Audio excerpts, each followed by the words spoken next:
Shiva research foundation में आज हम एक चीज़ को बहुत ही क्लियरली बता दें कि एक होम्योपैथी मेडिसिन जो आज तक आप लोगों ने उसको सिर्फ पेशाब की जलनों में, पेशाब में बार बार आना, पेशाब में इन्फेक्शन होना, उन तक ही महदूद कर दिया। लेकिन ये होम्योपैथ की एक ऐसी पर्टिकुलर मेडिसिन है, अगर आप इसको सही ढंग से देख लें तो होम्योपैथी की एक सिंगल एक ऐसी मेडिसिन बनेगी जो आप किसी भी बॉडी में और या बॉडी के किसी भी अंग में अगर बर्निंग सेंसेशन है तो आर्सेनिक जहाँ फेल हो जाती है इंटरनली, वहाँ पे इस मेडिसिन का काम आएगा।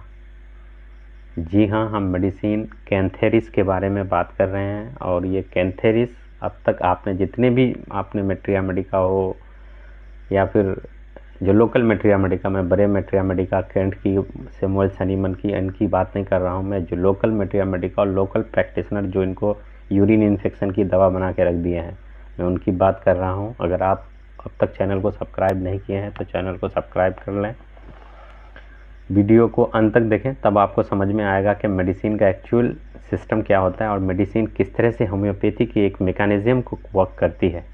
अगर आप इस चीज़ को अगर समझ लेते हैं तो एक मेडिसिन आपके हर एक चीज़ को बेटर बनाती है। ऐसा नहीं है कि आप, यही वजह है कि आप होम्योपैथी के पास जाइएगा तो वो 5-7 मेडिसिन एट ए टाइम, कोई तो 15-20 मेडिसिन एट ए टाइम आपको पकड़ा देगा। कारण वही है, एक अंग के लिए एक मेडिसिन। कोई भी होम्योपैथ की एक मेडिसिन एक पर्टिकुलर ऑर्गन पे नहीं बल्कि होल सिस्टम पे काम करती है, क्योंकि मेडिसिन का जो भी वर्क है वो वाइटल फोर्स के ही अकॉर्डिंग है। और जब वाइटल फोर्स मेडिसिन होम्योपैथी में बॉडी में जो वाइटल फोर्स होता है वो पूरे बॉडी के सिस्टम को वर्क करता है। यही वजह कि होम्योपैथी की एक मेडिसिन एक पर्टिकुलर ऑर्गन के लिए नहीं है बल्कि होल सिस्टम के लिए यूज करती है। आप अगर इसी चीज़ को, बेसिक को समझें तो मेडिसिन का आप बहुत सारा मैकेनिज्म को समझ में आएगा। और मेडिसिन को कहीं पर भी आप सिर्फ एक सेंसेशन के यूज के हिसाब से उठा के दीजिएगा, मेडिसिन आपका करंट से भी फास्ट वर्क करेगा। आप खाली इधर उधर की बातें सुन के और इधर उधर का एक मतलब पेशाब में जलन है तो कैंथेरिस, ये है तो कैंथेरिस, ऐसा कुछ भी नहीं है। कैंथेरिस का सबसे बड़ा सिम्टम यह है कि ऐसी सिस्टम जो बार बार इन्फेक्शन करे और या फिर रिपीटेडली इन्फ्लेमेशन हो। केंट अपने मेट्रिया मेडिका में इस मेडिसिन से रिलेटेड लिखते हैं कि rapidity of inflammatory conditions we can use cantharis. Rapidity it means that के मेडिसिन एक्चुअली अब क्या है कि अगर रिपीटेडली कहीं पर भी इन्फेक्शन होता है, इन्फ्लेमेशन होता है, तो वो टिश्यू को डैमेज करने के चांसेस सबसे ज़्यादा होते हैं। या तो वो टिश्यू डेथ की तरफ जाएगा, और जब डेथ की तरफ जाएगा तो वहाँ पे एक अलग अलग ऑर्गन का जन्म होगा जिसको आप गैंग्रीन कह सकते हैं। ठीक है, तो ऐसे केसेस में ये अगर बॉडी के किसी भी पार्ट में हो रहा हो तो आप इंटरनली इस मेडिसिन का यूज कर सकते हैं खाने के तौर पर। पोटेंसी आप डॉक्टर के हिसाब से सिलेक्शन करेंगे। दूसरी बात हम यहाँ पे ये देखेंगे कि ये एक एनिमल किंगडम की मेडिसिन है, और इस मेडिसिन का ये जो फ्लाई होता है और वो जिस बॉडी में, यही वजह कि कभी कभी आप देखिएगा कोई फल वगैरह में यही कैंथेरिस जो फ्लाई है जो बैठता है। हम लोग के एरिया में तो बहुत ही नहीं है, वो दूसरे एरियाज़ की तरफ है, साउथ एशिया में पाया जाता है, अमेरिका में पाया जाता है कि अगर फल पे बैठता है तो वहाँ पे गैंग्रीन, मतलब वो फल को पीलू पकड़ा देता है, वहाँ पे जो है ना गैंग्रीन हो जाता है।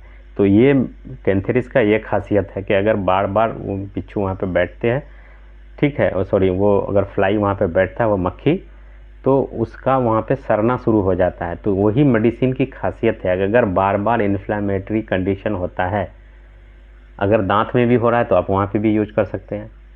ये नहीं है कि आप खाली पेशाब में हो रहा है तो आप पेशाब में यूज करें, ऐसा कुछ भी नहीं है। आप अगर दांत में बार बार हो रहा है, अगर दांत में कहीं पर भी अगर आपको इन्फ्लेमेशन हो रहा है तो वहाँ पे भी कैंथेरिस कीजिए। अगर आंखों में बर्निंग सेंसेशन है तो वहाँ पर भी आप यूज कीजिए।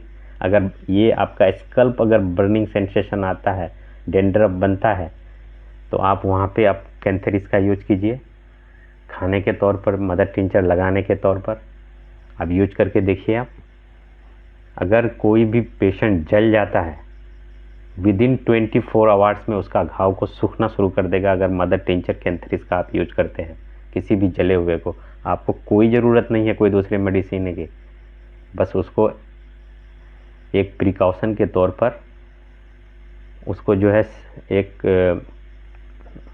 एलोपैथी का आप उसको, ताकि उसको टेटनेस वगैरह नहीं हो, तो आप उसको एक टेटनेस का इंजेक्शन के बाद आप इसी मेडिसिन मदर टिंचर को यूज कीजिए। इंटरनली खाने के लिए दीजिए पोटेंसी में आर्निका के साथ, और दीजिए, आपको 2 से 3 दिन में घाव का 50% सूखना स्टार्ट कर देगा। ये है कैंथेरिस। आप कैंथेरिस को पेशाब की जलन की दवाई बना के रख दिए। अगर ब्रेन में इन्फ्लेमेशन हो, जिसकी वजह से कंजस्टिविटी हो, जिसकी वजह से अगर बाल गिरता हो, तो वहाँ पे भी कैंथेरिस से बड़ा कोई दवाई नहीं है। उसके वजह से आँखों में अगर जलन हो, तो वहाँ पर भी आप कैंथेरिस को यूज कर सकते हैं। इतनी बड़ी कैंथेरिस की इम्पोर्टेंट है। दूसरे लफ्ज़ों में अगर आप इनको देखें तो ऐसा कैंथेरिस का ऐसा कि जिनका हलक में लगता है कि कोई आग रख दिया हो, ऐसा जलन हो, तो वहाँ पे भी आप कैंथेरिस को यूज कीजिए। बार बार अल्सरेशन बनता है अगर टॉन्सिल का, तो वहाँ पे भी कैंसर, जिसके वजह से टॉन्सिल में स्टोन भी बन सकता है, तो आप उस अल्सरेटिव चीज़ को जो रिपीटेडली, हमने कहा कि रिपीटेडली, इसकी पहले ही सिम्टम है रिपीटेडली, अगर कान से गर्म हवा जैसे निकलता है, किसी को ऐसा फील होता है, आप उसको कैंथेरिस दीजिए।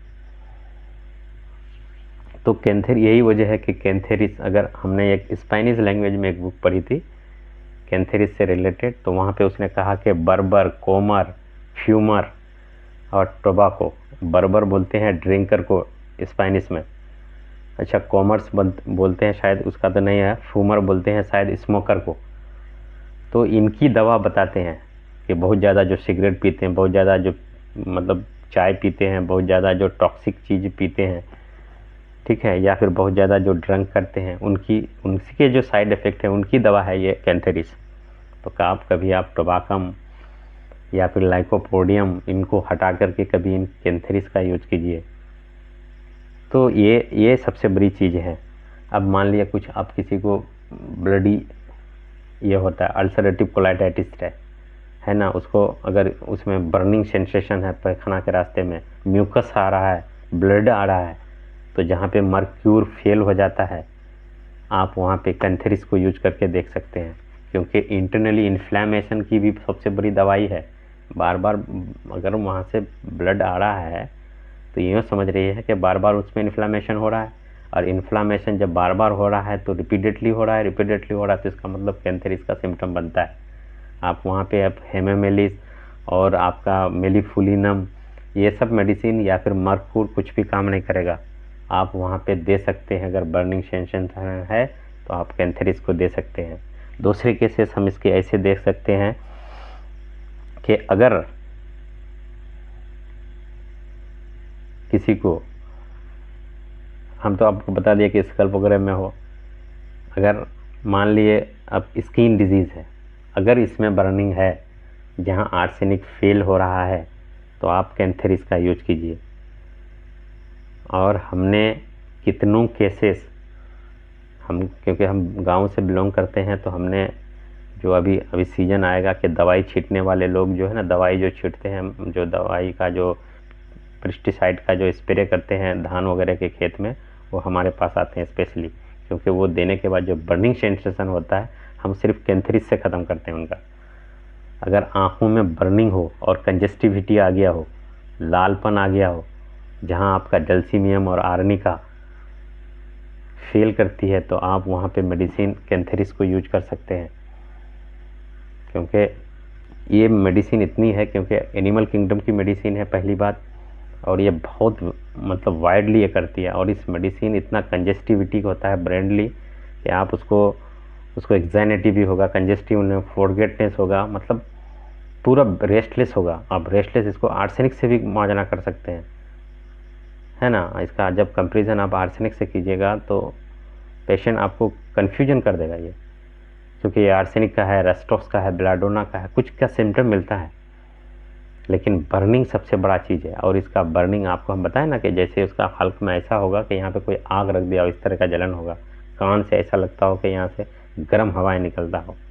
अगर स्कल्प में अगर इसका ये है, तो आप कैंथेरिस को यूज कीजिए। बुरी मेडिसिन है। अब तक इसको आपने लोकली देखा होगा कि ये यूरिन में तो है ही है। मैं यहाँ पे यूरिन की बात नहीं कर रहा हूँ, आप कहाँ पर इसको यूज कर सकते हैं, क्योंकि यूरिन के बारे में सब जानते हैं, पेशाब में जलन हो रहा है तो कैंथेरिस उठा के दे दीजिए आप। लेकिन इनकी बहुत वाइड सिस्टम है, क्योंकि एनिमल किंगडम की मेडिसिन है, पेशाब के अलावे भी या कहीं पर किसी बॉडी के पार्ट्स में भी बहुत ही ज़्यादा इम्पोर्टेंट रोल प्ले करती है। तो यही वजह है कि मेडिसिन की आप जब तक मैकेनिज्म को नहीं समझिएगा, मेडिसिन एक काम नहीं करती है होम्योपैथी की। अगर आप एक बार मेडिसिन की सिस्टमेटिक को समझ लें, क्योंकि होम्योपैथ जितना आसान है ना उतना हार्ड भी है। होम्योपैथी के लिए चाहिए माइंड, शार्प माइंड चाहिए। ये नहीं कि आप पेशेंट आपको आके कहेगा फिर आप ये कीजिएगा। पेशेंट को देख के ही आपको बता देना है कि पेशेंट कौन सा माइजम से बिलोंग करता है, ठीक है, और पेशेंट को क्या है। आप एक बार इसलिए मेट्रिया मेडिका आप अगर बहुत ही, मैं तो समझता हूँ कि अगर जो न्यू लर्नर है, जो बिगिनर है, उनके लिए फाटक का मेट्रिया मेडिका बेस्ट माना जाता है, क्योंकि उसका जो शुरू में है वो चीज़ सब सारा जो मॉडलिटी है वो स्टार्टिंग में ही मेडिसिन का दिया होता है। तो जो बिगिनर है उनको जो इनिशियल स्टेज पे जो अभी स्टार्ट करना चाहते हैं, आप उसको फाटक की मेट्रिया मेडिका देखें, फिर बाद में आप जाएं। लेकिन अनकॉमन है, सब विलियम बोरी रख रहे हैं, लेकिन विलियम बोरी में अनकॉमन इतनी चीज़ें नहीं मिलेगी, ठीक है। तो ये था आपका कैंथेरिस। अब कुछ अगर हुआ तो फिर मैं इसका दूसरा पार्ट भी लाऊंगा, अगर डिमांड हुआ तो। थैंक यू, धन्यवाद।